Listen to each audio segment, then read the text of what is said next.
महेश्वरा गुरुर साक्षात् परब्रह्म तस्मै श्री गुरु वे नमः।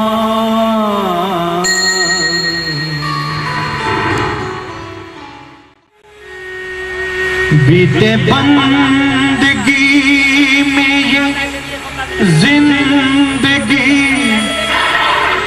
मुझे हर घड़ी यही आस है, तेरी रहमतों को बयां करो वो जुबान नहीं मेरे पास है। तेरी रहमतों को बयां करो वो जुबान नहीं मेरे पास है। टुकड़ों की खानी है सतगुरु अवगुण भरा तेरा दास है। तेरी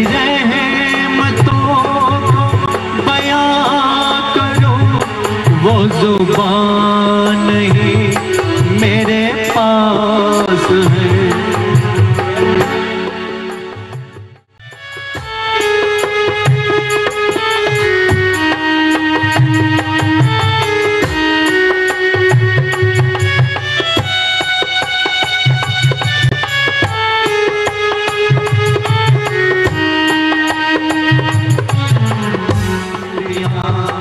मैं हूँ क्या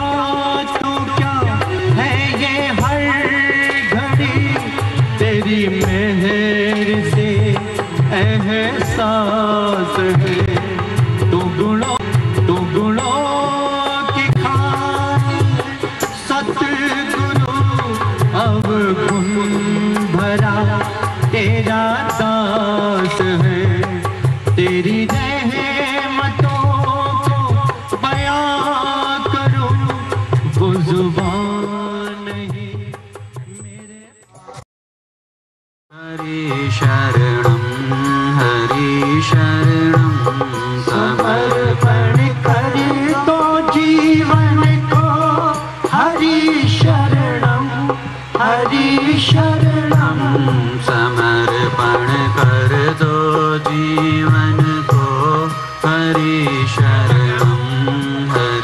शरणं समर्पण कर दो जीवन को। हरि शरणं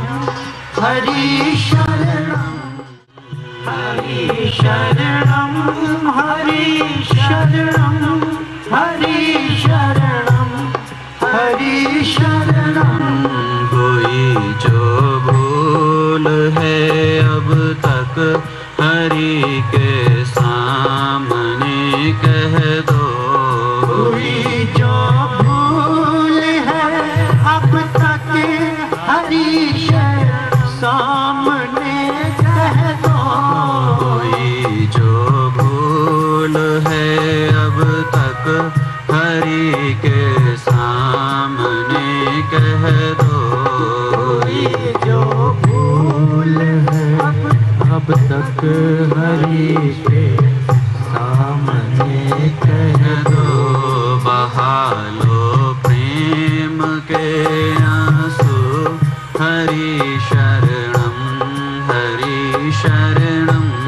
बहा लो प्रेम के आंसू, हरि शरणम हरि शरणम।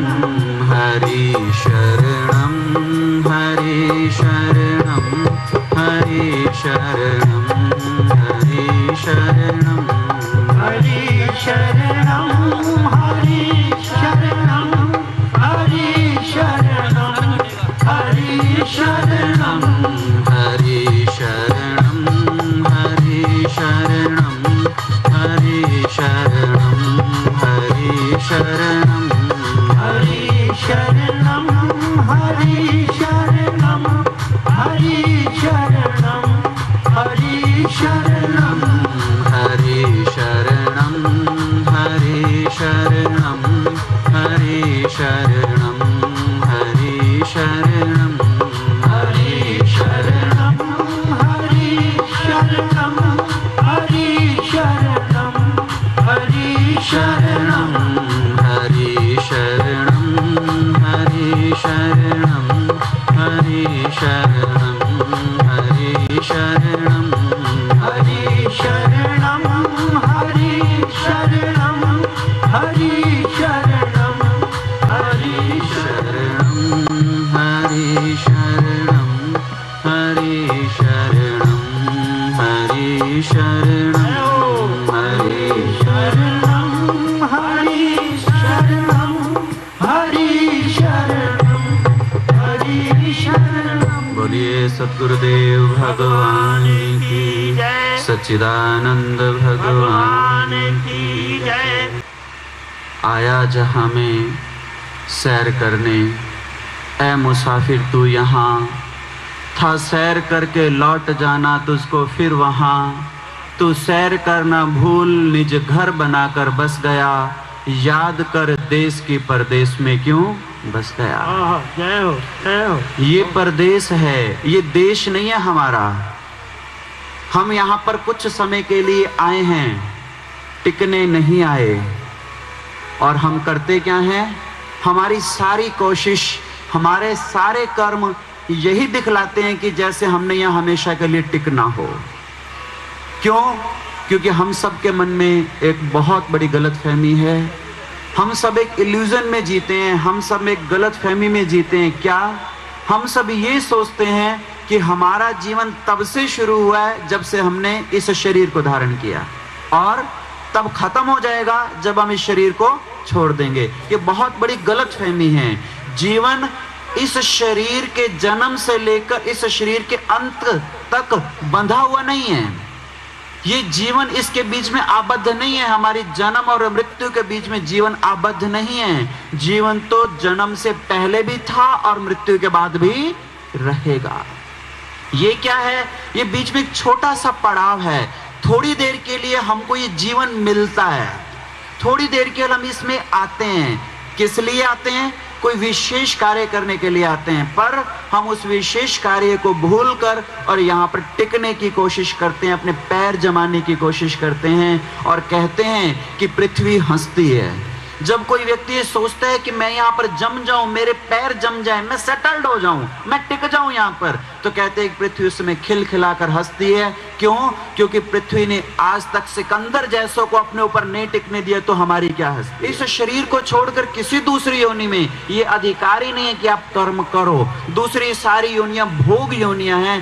केवल एक शरीर है जो कर्म प्रधान है। वो क्या है? हमारा शरीर, ये मनुष्य शरीर है जो कर्म प्रधान है। तो कौन सा कर्म? किस कर्म को हम करने के लिए आए हैं? याद रखो, इस जीवन में हम आए हैं, हम सब एक यात्रा में हैं, हम सब एक लंबी यात्रा में हैं। हमारी यात्रा कहाँ से शुरू हुई है का कुछ पता नहीं है। हम कहाँ से यहाँ होकर आए हैं का कुछ पता नहीं है। कैसे कुछ पता नहीं है? क्यों? क्योंकि कभी हम पेड़ पौधे बने, कभी पशु बने, कभी पक्षी बने, आज मनुष्य बने हैं, पर हमारी यात्रा तो बहुत पुरानी चल रही है। कब से चल रही है? कुछ पता नहीं है। कब तक चलेगी?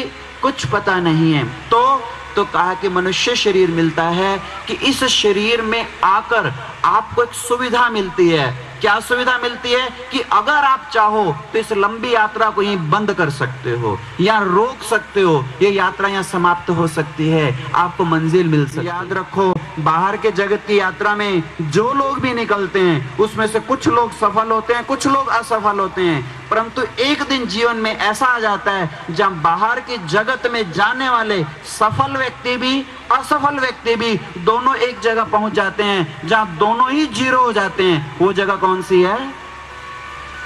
मौत, शमशान घाट। वहां पर हर व्यक्ति, चाहे दुनिया में उसने जो भी कमाया हो, अंत में जाकर क्या हो जाता है?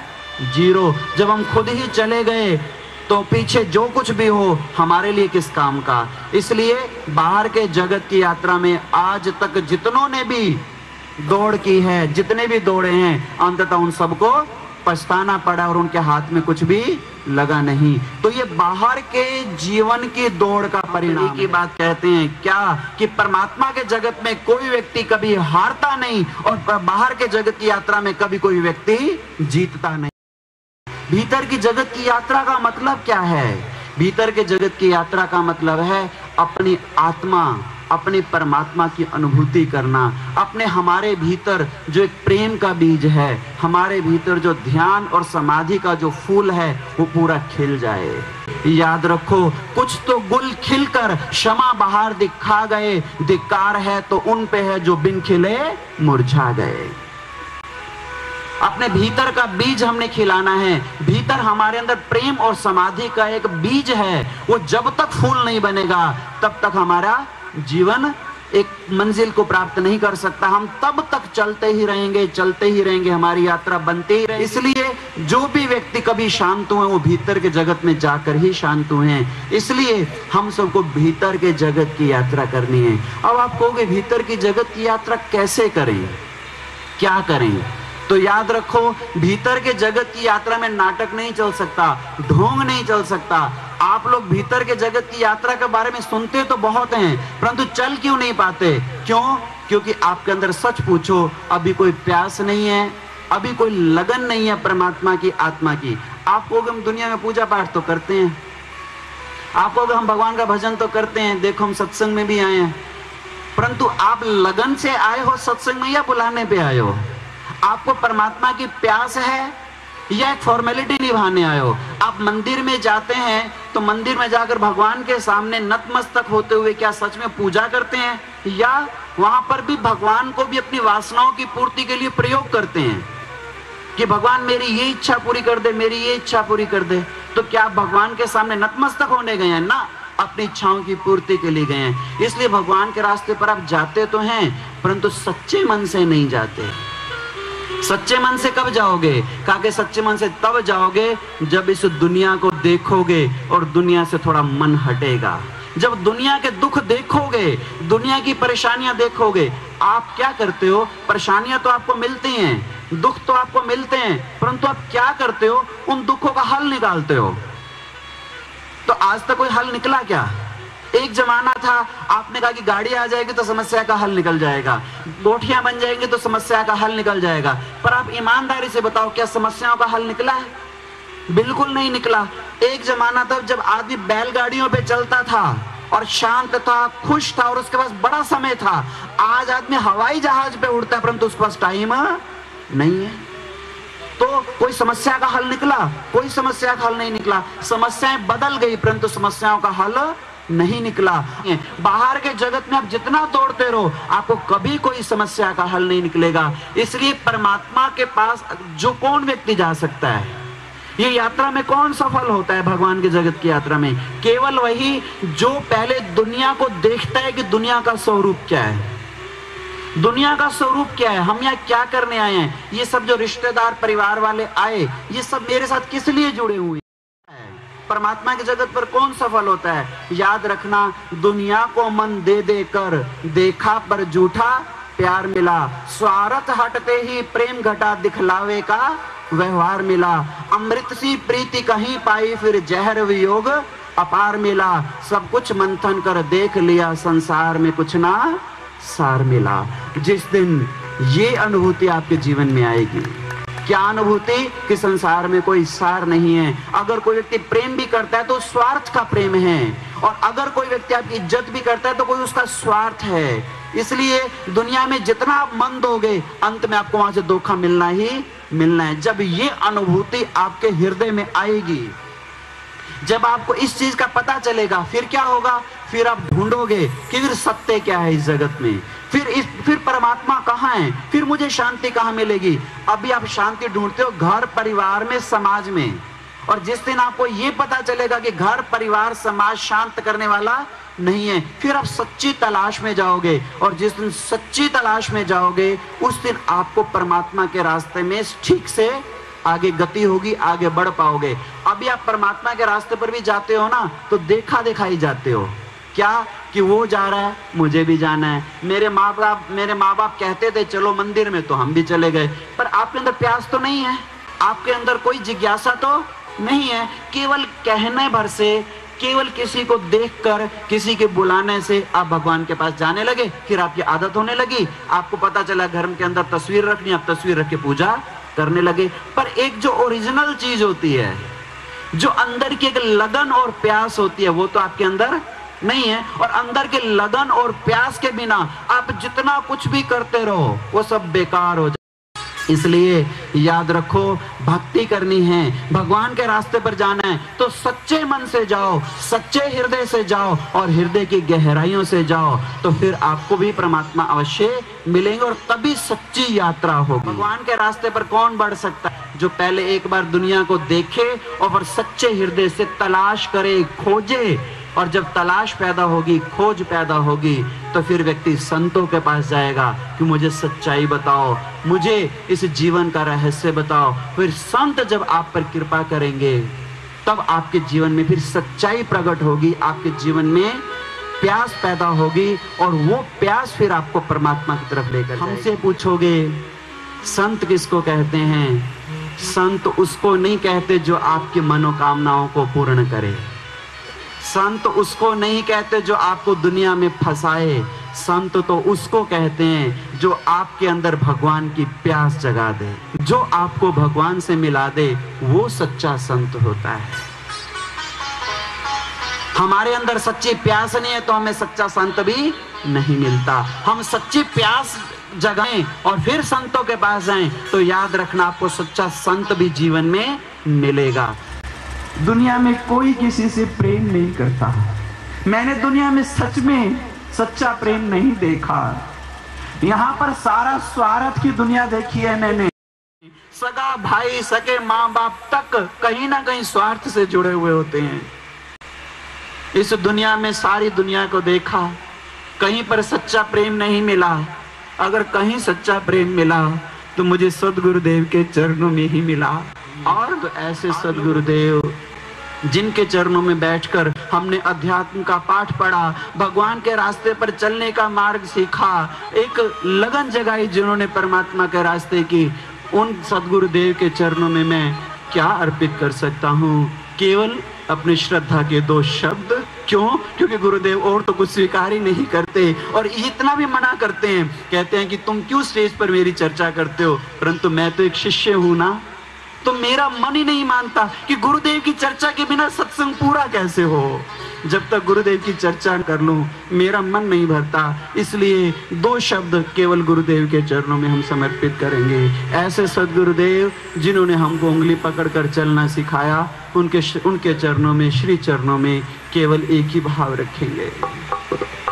गुरुदेव तुम्हारी जय जय हो, गुरुदेव तुम्हारी जय जय हो, गुरुदेव तुम्हारी जय जय हो, गुरुदेव तुम्हारी जय जय हो, गुरुदेव तुम्हारी जय जय हो, गुरुदेव तुम्हारी जय जय हो, गुरुदेव तुम्हारी जय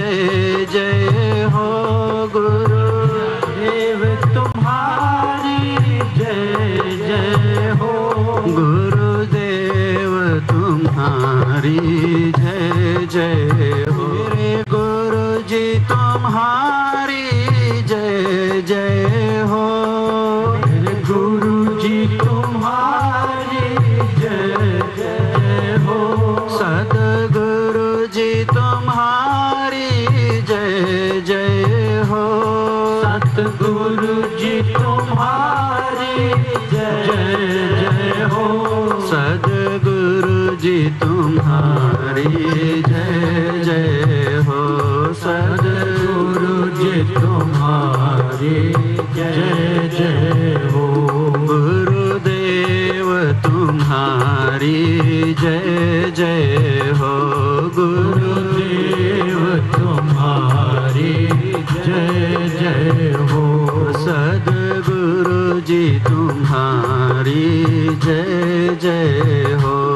गुरुदेव तो ऐसे सद्गुरुदेव के चरणों में हम और क्या समर्पित कर सकते हैं। एक ही बात और आपको सिखाना चाहेंगे। कौन सी?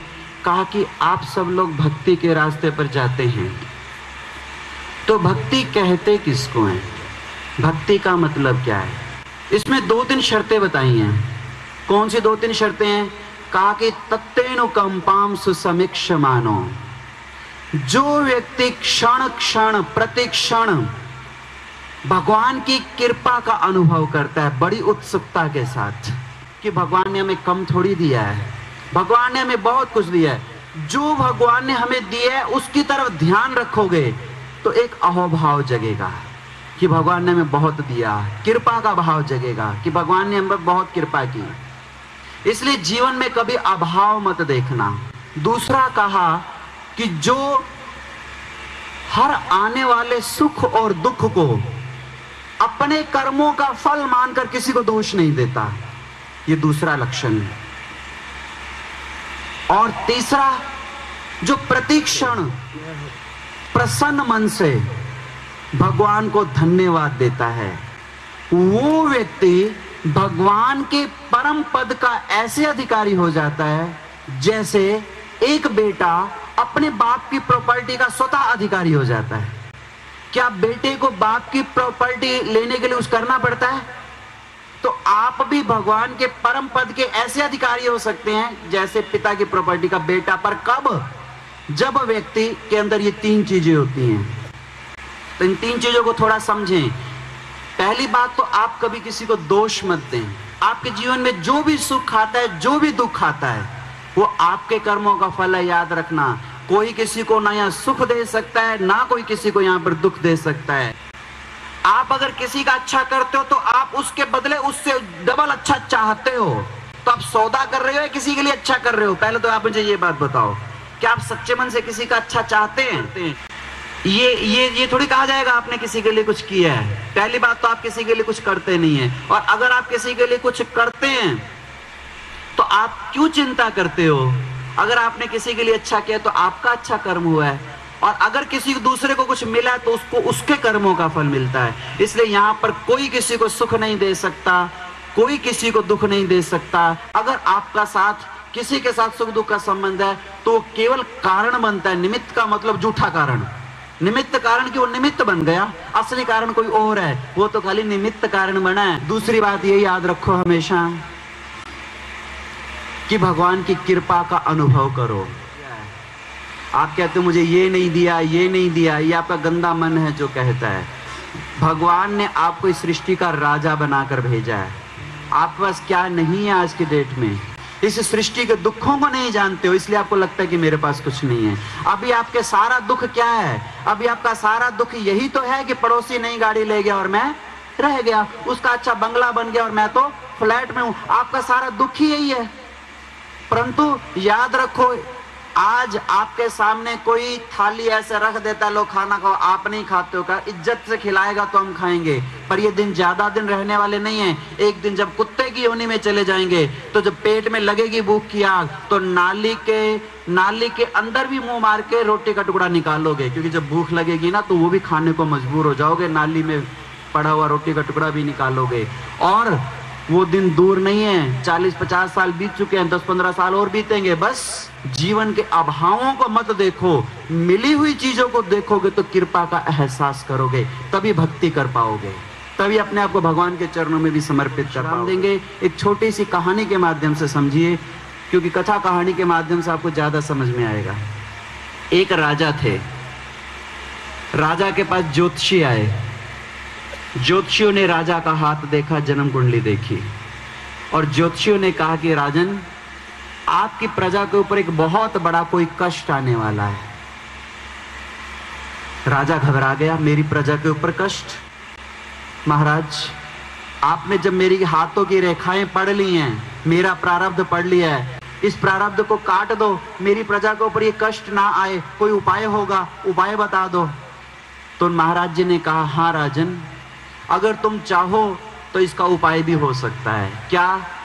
कहा कि इसका एक उपाय है, आज के 3 दिन बाद नक्षत्रों का कुछ ऐसा योग खड़ा होने जा रहा है कि उन नक्षत्रों के योग में अगर तुम अपने घर से चलो, सूर्य उदय होने से पहले, नक्षत्र किसको बोलते हैं? तारों को। यानी कि तारों की छाया में वो जो नक्षत्रों का योग बनेगा, उस योग में तुम किसी के सामने भीख मांगो और वो व्यक्ति तुम्हें भीख दे दे तो तुम्हारा कष्ट दूर हो जाएगा। क्यों? क्योंकि तुम राजा हो। राजा भीख किसी से मांगे एक बहुत बड़ी बात हो जाती है, उसकी इज्जत घटती है, उसका सम्मान घटता है। तो तुम्हारा वो वाला कर्म कट जाएगा अगर तुम ये काम करने को तैयार हो जाओ। राजा ने कहा कि महाराज जी, अगर इतना काम करने से मेरी प्रजा का कष्ट दूर होता हो तो ये काम मैं खुशी से करूंगा। आप मुझे ये बताइए कि कैसे और कब करना है। कहा कि देखो, सूर्य उदय होने से पहले, क्योंकि सूर्य उदय होते नक्षत्र छिप जाएंगे, सूर्य उदय होने से पहले अभी तारे दिख रहे हो, तारों की छाया में तुम किसी से भीख मांगो, और जिससे मांगो एक ही व्यक्ति से भीख मांगनी है, और वो व्यक्ति अगर तुम्हें दे दे, हो सकता है वो व्यक्ति तुम्हें मना कर दे। क्यों? क्योंकि सृष्टि का विधान है, अगर परमात्मा तुम्हारा कष्ट नहीं काटना चाहेंगे तो तुम भीख मांगोगे तो भी तुम्हें नहीं मिलेगी, और अगर परमात्मा तुम्हारा कष्ट काटना चाहेंगे तो तुम भीख मांगो, एक ही व्यक्ति से मांगनी है, दूसरे से नहीं मांगनी, और वो व्यक्ति तुम्हें दे दे, और तारों की छाया हो, सूर्य उदय ना हुआ हो, तो तुम्हारा कष्ट कट जाएगा। महाराज जी ने उपाय बता दिया। राजा ने कहा कि चलो, एक बहुत बड़ी मुसीबत मेरे राज्य पर आने वाली कट जाएगी, कोई बात नहीं, भीख ही तो मांगनी है, मैं जाऊंगा, भीख मांग के आऊंगा। और राजा रात को जल्दी सोया, सुबह जल्दी उठा। इधर से राजा रथ पर बैठा, रथ घर से, महल से चलने की तैयारी में है, और इधर एक भिखारी है। त्योहार का दिन है। भिखारी भी मन में क्या सोचता है कि आज त्योहार का दिन है, आज तो हमारी कमाई का दिन है, देखिए आज धंधे में कितना पैसा मिलेगा, चलो मैं भी भीख के लिए चलता हूँ, भीख मांग कर आता हूँ। अपनी पत्नी से कहने लगा कि सुन, मैं घर से निकल रहा हूँ तो मैं रात तक आऊंगा, आज त्योहार का दिन है, तो 3-4 झोले मुझे दे दे। देखो आज कितनी जाने की तैयारी। पत्नी ने 4 झोले पकड़ा दिए और जाने से पहले द्वार पर आकर खड़ी हो गई। क्यों? कहा कि जब भी कोई बिजनेस किया जाता है, कोई काम किया जाता है, पहली बोनी तो घर से ही की जाती है। तो पत्नी ने एक मुट्ठी चावल के उठाए और जाते हुए भिखारी की झोली में डाल दिए। लो, मैंने शगुन कर दिया, मैंने शगुन कर दिया, अब आप जाओ। तो पति ने, भिखारी ने मुंह सिकोड़ा और घर से निकल गया, कुछ बोला नहीं पर घर से निकल गया। भिखारी चल रहा है घर से, क्या सोच के कि देखो आज धंधे में क्या मिलेगा, बिजनेस में क्या मिलेगा। इधर से चला भिखारी और उधर से चला राजा, और दूर से भिखारी ने देख लिया राजा का रथ। राजा का रथ आ रहा है, अरे लगता है तो किस्मत खुल गई। राजा का रथ, सुबह सुबह राजा, और त्योहार का दिन, मैं तो आज राजा से मांगूंगा, अगर राजा कम से कम भी देगा तो क्या देगा, राजा है, कम से कम भी देगा तो हो सकता है गले की कोई माला निकाल के मेरी झोली में डाल दे, हाथों का कोई सोने का चांदी का कंगन उतार कर मेरी झोली में डाल दे, हो सकता है कोई मणियों की माला मेरी झोली में डाल दे। पर राजा है, कुछ भी दे सकता है। बड़ा खुश हो गया भिखारी। और इधर से जब राजा ने देखा कि सड़क के ऊपर कोई दिखा तो है, पर कौन होगा, राजा घबराया हुआ आगे बढ़ रहा, और इधर भिखारी खुश होकर आगे बढ़ रहा है। और जैसे ही भिखारी नजदीक आने लगा, राजा का रथ धीरे होने लगा। और जैसे ही राजा का रथ धीरे हुआ, भिखारी तो बड़ा खुश हो गया। भिखारी को लगता है कि राजा की तो आज नियत ही अच्छी है, देखो रथ भी धीरे कर दिया, लगता है राजा रुक रहा है, रुक कर मुझे जरूर कुछ ना कुछ देगा। भिखारी तो एकदम खुश हो गया। और भिखारी खुश होकर रथ के आगे आ गया। और जैसे ही रथ के आगे आया, वो राजा उतरा। रथ से उतरते ही, इससे पहले कि भिखारी अपनी झोली फैलाए, राजा ने अपनी झोली फैला दी। और जैसे ही राजा ने अपनी झोली फैला दी, भिखारी तो एकदम परेशान हो गया। ये क्या बनी मेरे साथ, बड़ा अन्याय हो गया, ये क्या हो गया। मैंने आज राजा से कुछ मांगना था और ये तो राजा मेरे से कुछ मांग रहा है। उसके पसीने छूटने लगे। राजा ने देखा इसको पसीने आने लगे, राजा घबराया। राजा ने कहा कि अरे क्या हो गया, तेरे पास जो है तो मेरी झोली में। परंतु भिखारी तो अपने ख्यालों में खो गया। उसको लगा जैसे मेरी दुनिया ही लुट गई, मैं बर्बाद हो गया, ये क्या हो गया मेरे साथ, ये क्या बनी मेरे साथ। और पसीने पसीने हो गया। राजा घबराया। राजा ने लगता है ये मुझे कुछ देने वाला नहीं है। राजा एकदम गिड़गिड़ाने लगा, ए महाराज मैं तेरे पैर पकड़ता हूं, तेरे आज मत भेज। गिड़गिड़ाने लगा राजा। जब राजा गिड़गिड़ाने लगा तो भिखारी का हाथ झोली के अंदर गया। बड़ी मुश्किल झोली के अंदर गया।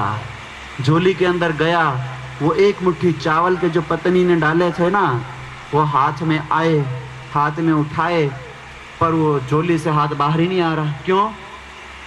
क्योंकि आज तक लिया ही लिया था, दिया तो था नहीं। दो तरह के हाथ होते हैं ना, एक हाथ होता है लेने वाला और एक हाथ होता है देने वाला। हालांकि भगवान ने दो हाथ दिए हैं, परंतु हम तो मन में जीते हैं ना। हमारा मन बन जाता है, जिस किसी का मन बन जाता है लेने वाला, किसी का मन बन जाता है देने वाला। तो ये तो भिखारी था, इसने आज तक लिया ही लिया था, दिया तो था ही नहीं, इसको देना तो आता ही नहीं था। तो घबरा गया कि दूं कैसे, पसीने पसीने होने लगा। राजा गिड़गिड़ा रहा है तो बड़ी मुश्किल से हाथ बाहर निकालने लगा। हाथ बाहर निकाला तो हाथ में थोड़े से चावल थे। राजा ने कहा, महाराज जो तेरे हाथ में तू डाल देना मेरी झोली में। परंतु उसके हाथ कांपने लगे, थर थर थर थर थर थर। क्यों? क्योंकि देने का स्वभाव ही नहीं था। अब हाथ कांपते जा रहे हैं। तो राजा ने देखा कि इसके हाथ में कुछ है, पर वो गिरता भी जा रहा है, तो इसका हाथ खाली हो जाएगा, फिर मुझे क्या देगा, फिर तो वो तब तक नक्षत्रों की छाया भी खत्म हो जाएगी। राजा ने तो एकदम पैर पकड़ लिए, ए महाराज जो तेरे हाथ में तो डालना मेरी झोली में। भिखारी ने देखा, बड़े लंबी सांस खींची, हाथ में देखा 4 दाने चावल के बचे थे। मजबूरी में राजा की झोली में डाल दिए। राजा ने जल्दी से झोली समेट ली और एकदम से रथ के ऊपर चला गया कि शुभ शकुन हो गया, मेरा कष्ट दूर हो गया। रथ के ऊपर चढ़ गया। भिखारी एकदम फटी फटी नजर से राजा को देखता रह गया, ये क्या बनी मेरे साथ। रथ चल पड़ा, रथ मुड़ गया, रथ जाता जा रहा है। भिखारी तब तक फटी फटी आंखों से देखता रह गया। रथ दिखना बंद हो गया, धूल उड़नी बंद हो गई। भिखारी का तो पसीने पसीने अपना माथा ठोका, लगता है हे भगवान आज का दिन भगवान किसी को ना दिखाए। किस्मत फूट गई मेरी। राजा मिला था, राजा ने आज मेरे को बहुत कुछ देना था, परंतु यहाँ तो उल्टा काम हो गया, राजा मेरे से लेकर चला गया। ऐसा राजा भगवान किसी को ना दे। मन में इतनी गालियां निकाल रहा है, मन में बद्दुआएं दे रहा है, पर फिर सोचता है, मन को सोचता है चलो बोनी तो खराब हो गई, पर पूरा दिन पड़ा है, चलो आगे चलें, कुछ तो मिलेगा। तो घर के चला भीख मांगने। राजा तो लौट गया, अब भिखारी एक एक घर जाकर भीख मांग रहा है। और आज त्योहार का दिन है तो लोग थाली भर भर के उसकी झोली में डाल रहे हैं, परंतु जैसे ही कोई थाली भर के चावल की आग भरी उसकी झोली में डालता है, वैसे भिखारी लंबी सांस खींचकर कहता है, हाय मेरे 4 दाने चावल के। अब देखो भिखारी का स्वभाव। भिखारी को ये नहीं लग रहा कि वो थाली भरी हुई भी मेरी झोली में आ रही है। उसको क्या याद आता है उस समय, हाय मेरे 4 दाने चावल के। और फिर अगले घर में गया, उन्होंने भी कहा त्योहार है, चलो थाली भर के उसकी झोली में डाला, परंतु जैसे थाली भर के ढाला वैसे फिर उसने लंबी सांस खींची, हाय मेरे 4 दाने चावल के। ऐसे जिस जिस घर में भी जा रहा है, कहते कि भिखारी था उसको बहुत मिला आज, परंतु बिल्कुल खुश नहीं हुआ। जितना मिल रहा है उतनी वो लंबी सांसें खींच रहा है और बार बार क्या बोलता, हाय मेरे 4 दाने चावल के। बस ऐसे कहते कहते सुबह से शाम हो गई, चारों झोलियां भर गईं, बड़ा परेशान, बड़ा दुखी घर पर लौटा। पत्नी इंतजार कर रही थी। पत्नी ने जैसे ही देखा पति आए हैं, आते कहा कि अरे आज बड़ा सारा झोले भर के आए हो, चारों झोले भर गए। कहा कि तो ज्यादा ना बोल मेरे साथ, आज तो चारों झोले भर गए, आज का दिन तो बड़ा शुभ दिन था। कहा शुभ दिन? भगवान ऐसा दिन किसी को ना दिखाए। कहा कि ऐसा दिन किसी को देख, क्या हुआ? तू ज्यादा ना बोल मेरे साथ, सारा तेरा मरना है। कहा कि मेरा मरना? मैंने क्या किया तुम्हारे साथ? कहा कि जब से शादी हुई है तब से मेरी किस्मत फूट गई है। पत्नी ने कहा अच्छा चलो आओ, थके हुए हो ना इसलिए बोल रहे हो, लाओ झोले थैले। झोले पकड़े, अंदर लेकर आई, कहने लगी कि अच्छा तुम बैठो रेस्ट करो, पहले चाय बना के पिला देती हूँ, फिर चावल वाल बना के खिलाती हूँ। चाय बनाकर लेकर आई। अच्छा सुनो, आज तो बड़े सारे चावल लेके आए हो, मैंने तुझे कहा ना तो चुप रह, ज्यादा ना बोल। अरे हुआ क्या, कुछ बताओगी भी? अरे क्या बताऊं, भगवान ये दिन किसी को ना दिखाए। आज राजा मिला था, लगता है ये सब राजा ने दिए है क्या? बड़ा अच्छा राजा हमारा। तो मेरे से बोल मत, राजा हमारे देश का राजा, भगवान ऐसा राजा भी किसी को ना दे। कहा कि अरे राजा मिला था तो तुम तो भाग्यशाली हो, तुमको राजा के दर्शन हुए। तो ये राजा ने नहीं दिया तो किसने दिया? कहा कि राजा ने नहीं दिया। तो कहा कि आज राजा को मैंने दिया। कहा कि मैं तो बिल्कुल ना देता, तेरा मरना है। कहा कि मेरा क्या मरना है? कहा चलते चलते तूने जो मेरी झोले में एक मुट्ठी चावल डाले थे ना, तो ना डालती, सुबह सुबह तेरी शक्ल दिखाई दी थी ना, एक मुट्ठी चावल के शकुन डाल रही थी ना मेरी झोली में, ना डाले तो कम से कम मेरे पास ना कुछ होता ना मैं कुछ देता। और तूने मेरी एक मुट्ठी चावल डाल दिए थे, तो आपने पूरी एक मुट्ठी दे दिए। 4 दाने दिए, पूरे 4 दाने चावल के, 4 दाने चावल के, बस पूरा मुट्ठी दे देते, पूरा मुट्ठी दे देते। अरे 4 दाने मेरे को अभी तक नहीं भूल रहे, तू कह रही है पूरी मुट्ठी दे देते। राजा को चाहिए तो मुझे कुछ दे देता, गले का हार वार। अरे रहने दो, कोई बात नहीं, सारी दुनिया से हम मांगते हैं, पर हम कितने भाग्यशाली हैं कि आज राजा ने तुमसे मांगा, राजा तुम्हारा भिखारी हो गया। देखो पत्नी ये सोच रही है कि तुम तो भाग्यशाली हो, राजा के दर्शन किसी को नहीं होते। पहली बात, तुमको राजा के दर्शन हुए, और दूसरी बात राजा ने तुमसे मांगा तो तुम बड़े हो गए, तुम दाता हो गए, राजा भिखारी हो गया तुम्हारे द्वार का, तो तुम बड़े हो गए आज राजा से। कहते हो तू मेरे आगे ज्ञान व्यान की चर्चा मत कर, फालतू मत बोल, खाना खिला बना के। पत्नी ने कहा कोई बात नहीं, खाना बना के खिलाती हूँ, पर तुम किस्मत वाले हो। पत्नी ऐसा बोल के चली गई। पत्नी ने सोचा कि जब तक चाय पियेंगे, तो मैं ना जितने चावल बना के लाई है ना, खरीद के लाई, इसी चावल को साफ करके ना यही चावल बना के इनको खिलाती हूँ तो इनकी बुद्धि ठीक हो जाएगी। तो चावल साफ करने बैठ गई। पहला झोला चावल का साफ किया, तो चावल का साफ करते करते क्या हुआ, पहले झोले में से एक दाना चावल का सोने का निकल आया। पत्नी तो बड़ी खुश हो गई, उस सोने का दाना एक किनारे पे रख दिया, सोचने लगी रुको रुको अभी खाना नहीं बनाती, पहले सारे चावल साफ करती हूँ, दूसरा झोला भी साफ करती हूँ। और जैसे ही दूसरा झोला चावल का साफ किया, उसमें से भी एक दाना सोने का निकल आया। वो तो तीसरा झोला साफ करने बैठ गई। कहा कि उसने सारे चावल साफ किए, उस सारे चावलों में से 4 दाने चावल के सोने के निकले। और जैसे ही 4 दाने चावल के सोने के निकले, हथेली में रख कर गई अपने पति के पास और जाकर कहते कि उठो, सुबह से रो रहे हो, मेरे 4 दाने 4 दाने 4 दाने। मैं कहते नहीं तुम भाग्यशाली हो, ये लो 4 दाने राजा को देकर आए हो ना, तुम्हारे 4 दाने सोने के। भिखारी सिर पीट पीट कर रोने लगा, हाय मैंने ये मुट्ठी भर के चावल क्यों नहीं दिए थे राजा को। और फिर पत्नी आई, तो मैंने पहले नहीं कहा था तुम भाग्यशाली हो, तो कहती है सारा तेरा मरना है, तूने जाता हुए एक मुट्ठी चावल क्यों डाले थे, तूने थाली भर के क्यों नहीं डाला था। अब फिर पत्नी को लड़ने लग गया। पत्नी ने कहा कि जिसको रोने की आदत है वो हमेशा रोएगा, अभी तक रो रहा था कि मैंने क्यों दिया, अब रो रहा है कि मैंने क्यों नहीं दिया। ये कहानी रविंद्रनाथ टैगोर ने लिखी है, और उन्होंने इसमें सारे धर्म का सार बता दिया। क्या है इसका सार? आप सबने कहानी तो सुनी है, परंतु इस कहानी का मतलब क्या है, आप ईमानदारी से मुझे बताओ। हम भिखारी किस बात को सुनकर हंस तो देते हैं, परंतु ईमानदारी से अपने दिल से पूछो, क्या हम सब भी वही भिखारी नहीं हैं? हम सब की हालत भी वो भिखारी जैसी नहीं है? मांगते नहीं रहते हो सारा दिन मांगते रहते हो। भगवान के पास जाते हो ना, मैं कहता हूं एक लोटा जल भी चढ़ाने जाते हो ना, और वो जब भगवान शिव जी के ऊपर चढ़ाते हुए हो तो कभी मन में सोचा कि हे भोले बाबा, हम और तो कुछ नहीं दे पा रहे, जल चढ़ा रहे हैं, पर आप ये नहीं सोचते हो, क्या सोचते हो? हे भोले बाबा, ये जल हम चढ़ा रहे हैं, कृपा करना, बेटे ने आज पेपर देने जाना है। तो हम भिखारी नहीं है क्या? एक लोटा जल के बदले हम एक लोटा जल भी निष्काम भाव से नहीं चढ़ा सकते, हम एक लोटा जल भी किसी को पानी का नहीं पिला सकते। आज की तो ये हालत है, किसी को एक गिलास पानी पिला दो ना, उल्टा वो आपको कहे ना थैंक यू ना कहे ना, तो आपको लगता है मैंने पानी भी बेकार पिलाया। यानी कि आपको एक गिलास पानी के बदले भी थैंक यू चाहिए।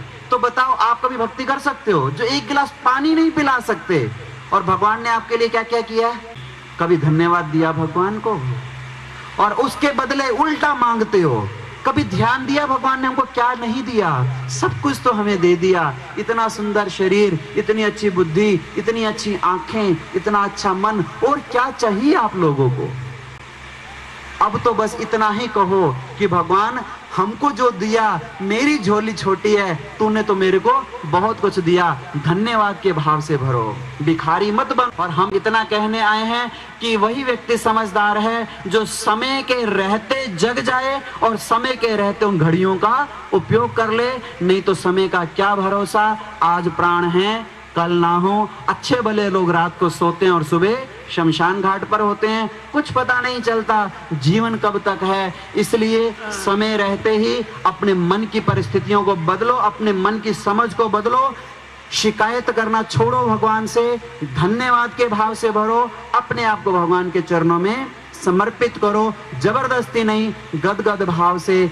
मैं तो इतना ही कहूंगा कि खुशी आए, गम आए, सुख आए, दुख आए, विचलित मत होना, खुशी खुशी सुख और दुख को भोग लेना, क्योंकि आपके ही कर्मों का फल है, कोई दूसरा जिम्मेदार नहीं है। और सुख और दुख में निर्विकार मन से उसको भोगते हुए, उसको स्वीकार करते हुए प्रति क्षण भगवान को धन्यवाद देना, भगवान की कृपा का एहसास करना।